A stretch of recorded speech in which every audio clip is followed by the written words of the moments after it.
샬롬, 하나님은 언제나 공평과 정의로 우리를 대하시는 분이십니다. 하나님의 신실하심을 붙잡고 나갈 때 우리의 삶은 참된 안식과 만족을 얻게 될 것입니다. 오늘 말씀을 통해서 이 하나님의 은혜를 풍성히 누리시기를 축복합니다. 오늘 함께 보실 말씀은 아모스 1장 말씀 되겠습니다. 아모스 제1장.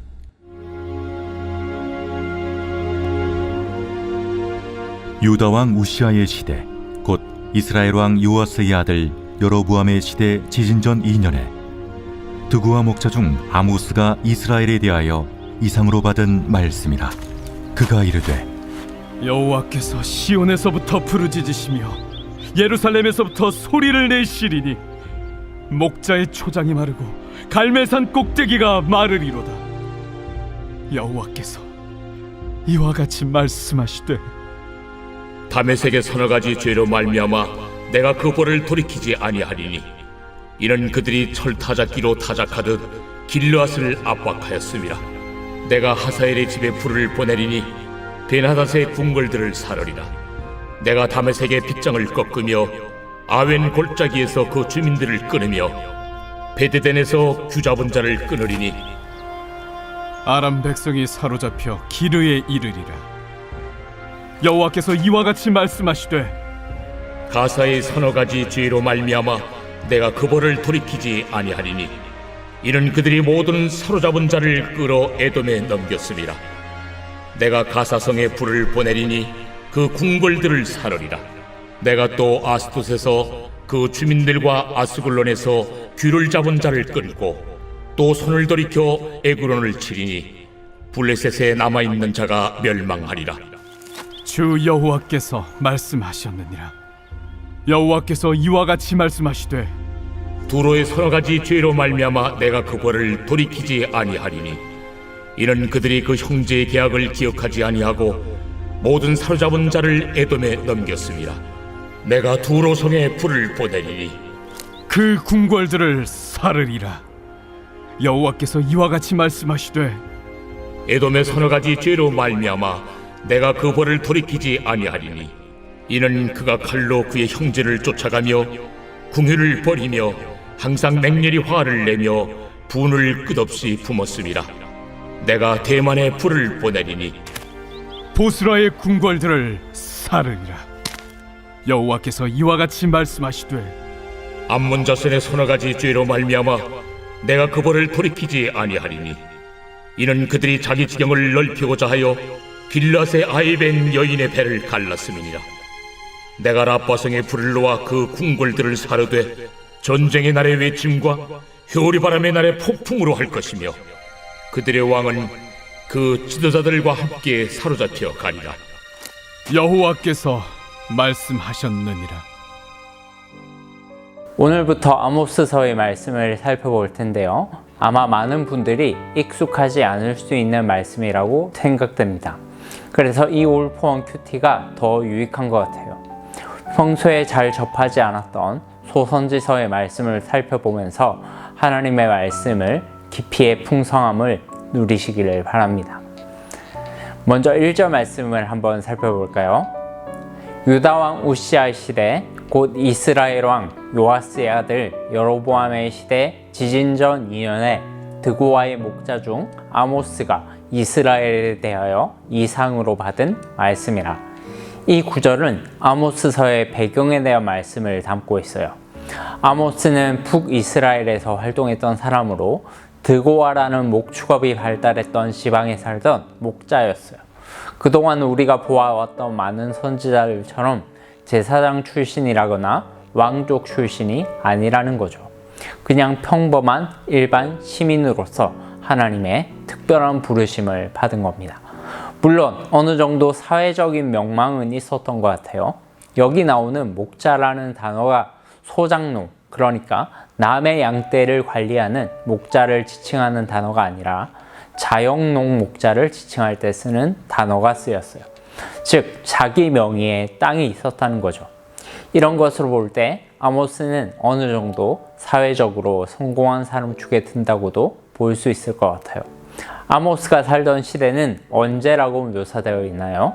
유다에서는 우시야 왕이 통치하고 있었고 북이스라엘에서는 여로보암이 통치하고 있었던 시기였어요.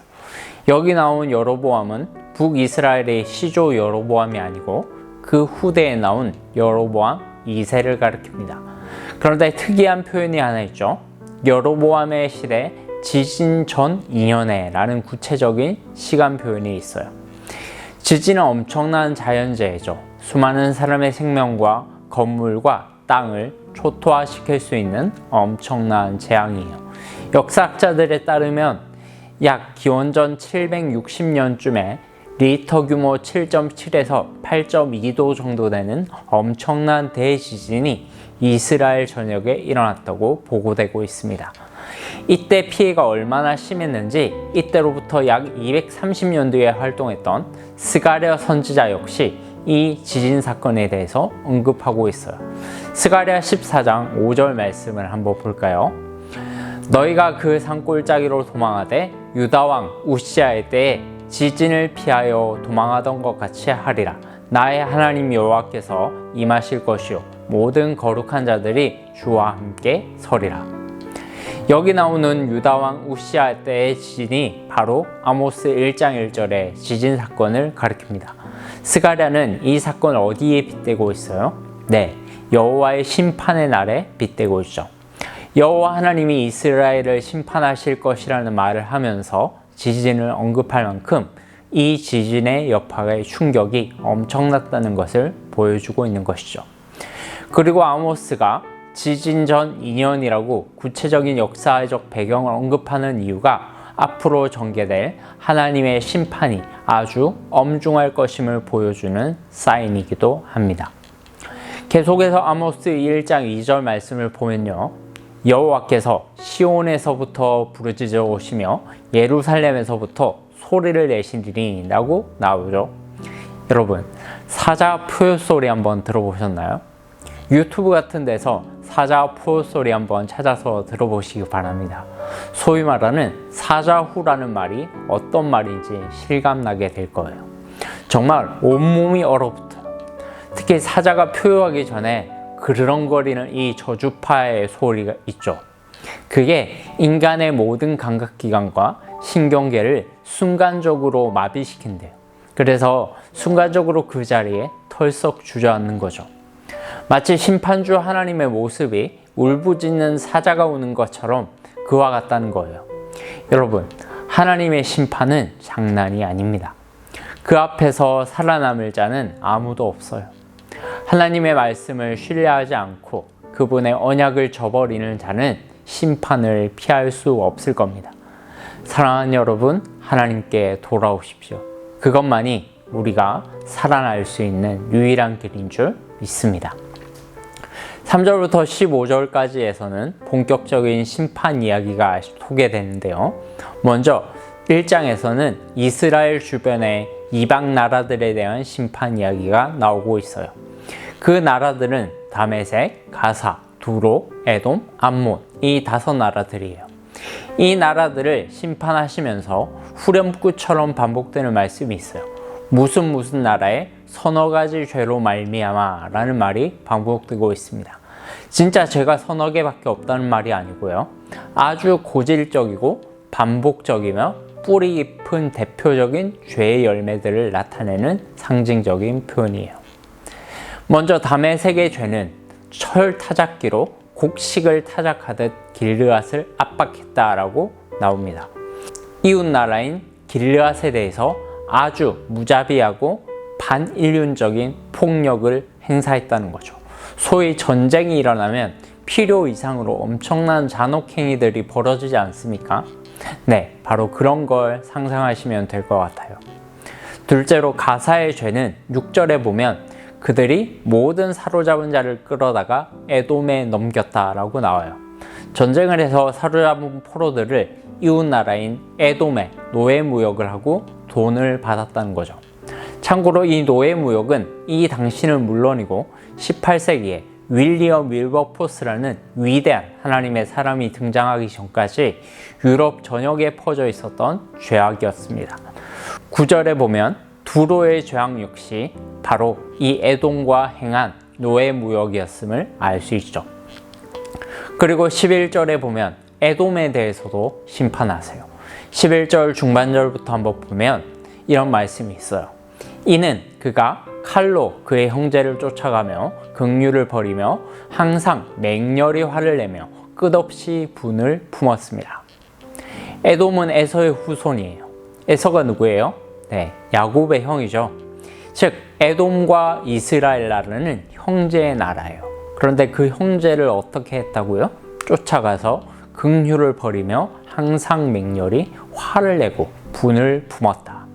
마치 에서가 야곱에게 끝없는 복수심을 가지고 불타올랐던 것처럼 에돔 족속들이 이스라엘 민족들을 끊임없이 괴롭혔고 기회만 보이면 복수와 증오심으로 그들을 공격했습니다. 마지막으로 암몬은 어떤 죄를 저질렀나요? 13절에 보면 그들이 자기 지경을 넓히고자 하여 길르앗의 아이벤 여인의 배를 갈랐다라고 나와요. 자기 지경을 넓힌다는 말은 전쟁을 한다는 말이겠죠. 길르앗과 전쟁을 하는데 임산부의 배를 갈랐대요.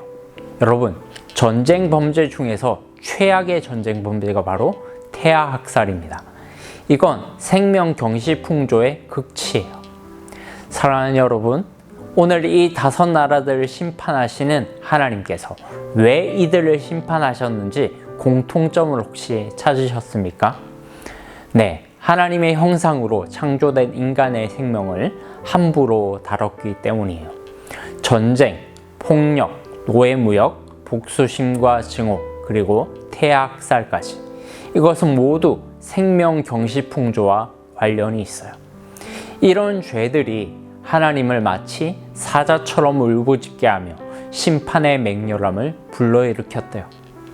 사랑하는 여러분, 정의와 공의를 행하는 것은 하나님과의 관계에서만 해당되는 것이 아닙니다.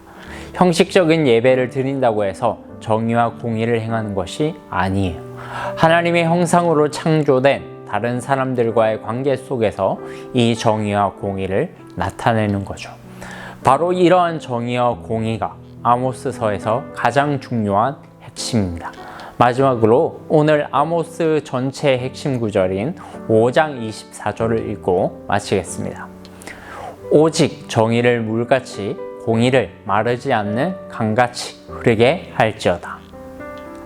앞으로 이어질 아모스서의 말씀을 통해서 하나님의 정의와 공의, 종교적 정의를 넘어선 사회적 정의와 공의를 행하는 것 역시 그리스도인의 막중한 사명임을 깨닫고 더 성숙한 그리스도인들로 자라나는 우리 모두가 되기를 주님의 이름으로 축복합니다.